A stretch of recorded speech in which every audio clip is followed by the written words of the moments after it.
इतिहासकारों द्वारा किया गया यह विभाजन भारत को तोड़ने में भी भूमिका निभाता हुआ नजर आता है।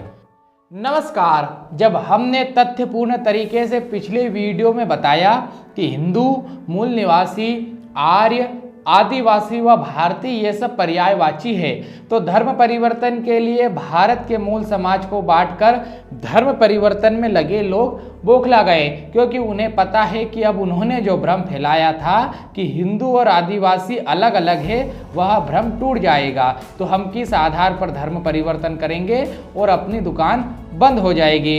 इसलिए अब वे बौखला गए हैं, केस करने की धमकियां व गालियां दे रहे हैं। तो हम भी आपकी धमकियों और गालियों को सर माथे रखकर इस श्रृंखला को आगे बढ़ा रहे हैं।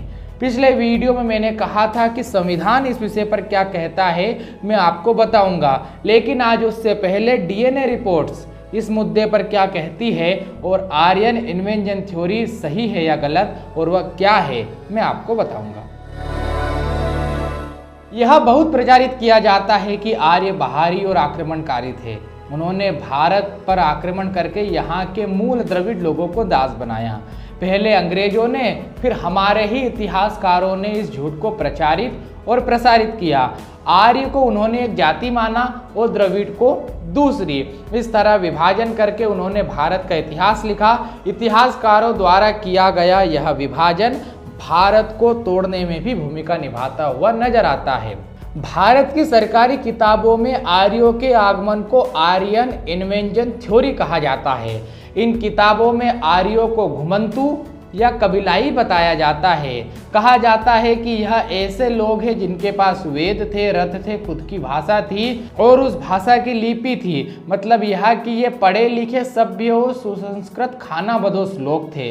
यह दुनिया का सबसे अनोखा उदाहरण है। इतिहासकारों का एक वर्ग मानने लगा है कि यह थ्योरी मैक्स मूलर ने जानबूझकर भ्रमित करने के लिए गढ़ी होगी। मैक्स मूलर ने ही भारत में आर्यन इन्वेंशन थ्योरी को लागू करने का काम किया था, लेकिन इस थ्योरी को सबसे बड़ी चुनौती 1921 में मिली। अचानक से सिंधु नदी के किनारे एक सभ्यता के निशान मिल गए। कोई एक जगह होती तो और बात थी, यहाँ कई सारी जगहों पर सभ्यता के निशान मिलने लगे।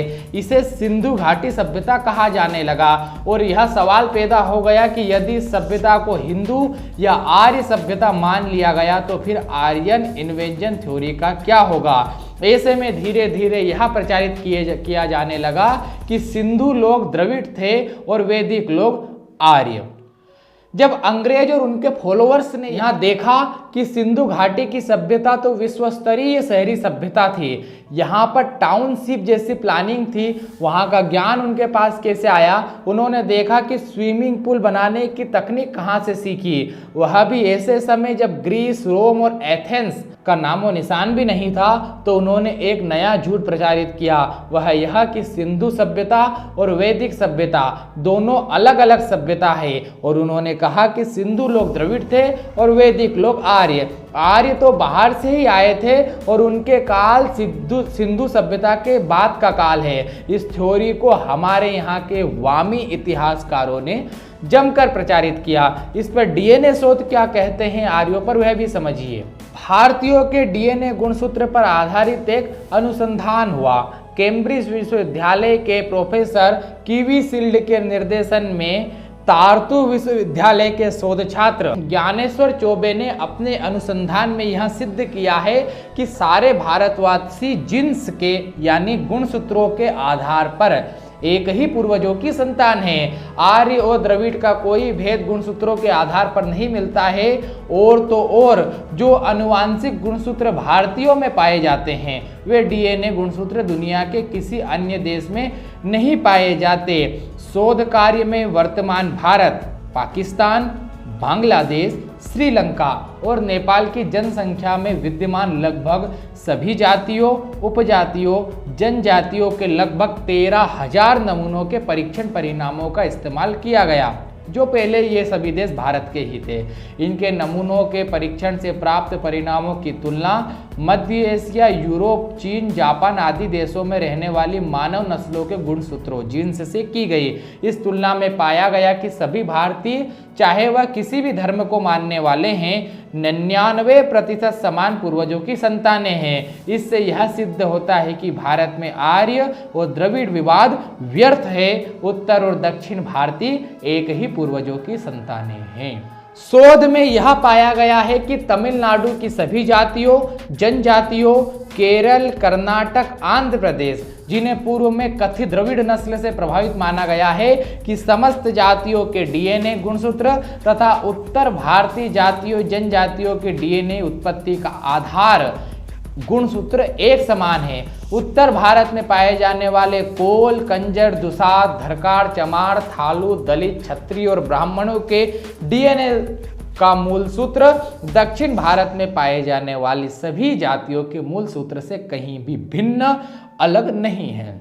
इसी के साथ जो गुणसूत्र मैंने ऊपर जिन जातियों के बारे में पहले बताया, वही गुणसूत्र मकरानी, सिंधी, बलोच, पठान, बाही, बरूस और हजारा आदि पाकिस्तान में पाए जाने वाले समूहों के साथ भी पूरी तरह मेल खाते हैं। जो लोग आर्य और द्रविड़ को अलग अलग बनाते हैं, उनके लिए एक हिदायत है कि वे बाबा साहेब अम्बेडकर की जाति व्यवस्था का उच्चाटन इस पुस्तक को अच्छे से पढ़ें।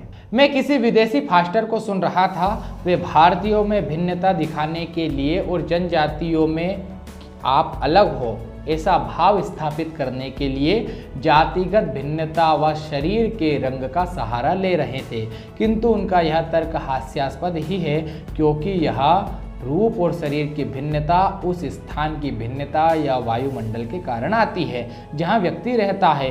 क्योंकि भारत में कन्याकुमारी से लेकर कश्मीर तक गोरे, काले, सांवले, लाल और गेहुए रंग के लोग हैं।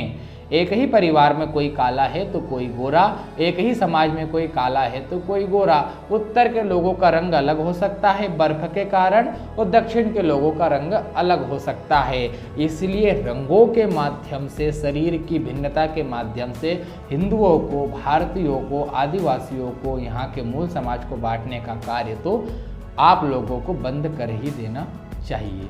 साथ ही एक बात और कि भारत ही विश्व की सबसे पुरानी संस्कृति है। भारत की खोज किसी ने नहीं की, लेकिन जब यह कहा जाता है कि एक विदेशी नागरिक वास्को डिगामा ने भारत की खोज 1498 में की, तो यह वास्तविकता में गलत ही है। क्योंकि इससे पहले इसका तथ्य यह है कि एक एंग्लस मेडिसन नाम के विदेशी व्यक्ति, जिसने दुनिया का आर्थिक इतिहास लिखा, उन्होंने कहा कि 0 ईस्वी से 1500 ईस्वी यानी 1500 वर्षों तक दुनिया की जीडीपी में भारत का 66% यानी 2/3 से भी अधिक योगदान था।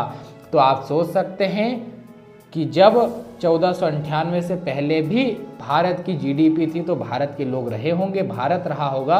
तो वास्को डिगामा ने पहली बार 1498 में भारत देखा होगा, तो उन्होंने ऐसा कहा कि उन्होंने 1498 में भारत की खोज की। रविवार को पुलवामा में भारतीय सैनिकों पर जो हमला हुआ था उसके बारे में हम लोग एक वीडियो करने वाले हैं। सोमवार को धार में भोजशाला में सरस्वती मंदिर पर जो विवाद है उसके बारे में हम वीडियो बनाने वाले हैं। मंगलवार से संविधान क्या कहता है इस विषय पर, जिस पर हम ये पूरी श्रृंखला कर रहे हैं, और अन्य विद्वानों का, उच्चतम न्यायालय का या विश्व में मूल निवासी आदिवासी शब्द की क्या व्याख्या है, इस पर फिर से बात करेंगे। पुलवामा का वीडियो और भोज मंदिर का पूरा विषय क्या है, इसको भी आपको देखना चाहिए। साथ ही इन सभी वीडियो को भी आपको देखना चाहिए। आपका कोई प्रश्न हो तो आप कमेंट्स में बताइए। साथ ही आप इसे देख ही रहे हैं, आपका प्रेम हमें मिल ही रहा है, आपका समर्थन और विरोध दोनों मिलता रहे। हमें कन्विंस करने की कोई इच्छा नहीं है, केवल सत्य हम बता रहे हैं। धन्यवाद।